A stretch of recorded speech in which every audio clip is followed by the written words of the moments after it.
పిండి కలిపేటప్పుడు కొంచెం ఒక్క స్పూన్ కనుక మనం పాలపైన మేగడ ఉంటుంది కదండి, కాచిన తర్వాత పాలపైన మేగడ వచ్చింది, ఆ మేగడని కనుక ఒక్క స్పూన్ వేసేసి తర్వాత నార్మల్గా మనం వాటర్ సాల్ట్ వేసి కలిపేసుకున్నాం అనుకోండి, ఆఫీసులకి కొంతమంది బాక్స్లో చపాతీ తీసుకెళ్తూ ఉంటారు కదా, వాళ్ళు ఏంటంటే ఎన్ని గంటల తర్వాత తిన్నా సరే మనకి చపాతీ అనేది బాక్స్లో పెట్టినా గట్టిగా అనేది అవ్వదండి, చాలా సాఫ్ట్గా ఉంటుంది. అండ్ పాలపైన మేగడేసాం కాబట్టి ఎక్కువ టేస్ట్ కూడా ఉంటుందండి. అండ్ మామూలుగా చపాతీ పిండి మనం గంట సేపు పాటు నానబెట్టుకుని పక్కన పెట్టేసుకోవాలి కదా, అలా కాకుండా పాలపైన మేగడ కనుక వేసి చపాతీ పిండి కలుపుకున్నామే అనుకోండి, ఎక్కువసేపు కూడా పక్కన పెట్టాల్సిన అవసరం లేదు. పిండి కలుపుకున్న పావు గంట తర్వాత చేసినా సరే చపాతీ అనేది సాఫ్ట్గా ఉంటుంది. ఎట్ ద సేమ్ టైం పాలపైన మేగడేసామని చాలా టేస్ట్ కూడా ఉంటుంది.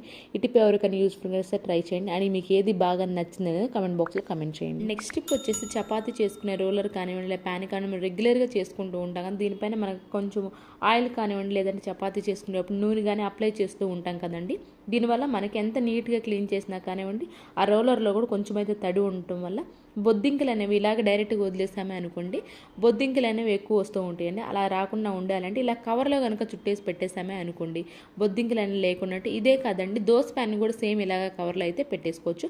దానివల్ల బొద్దింకలు అనేవి ఎక్కువ వీటిపైన అయితే తిరగకుండా ఉంటాయి.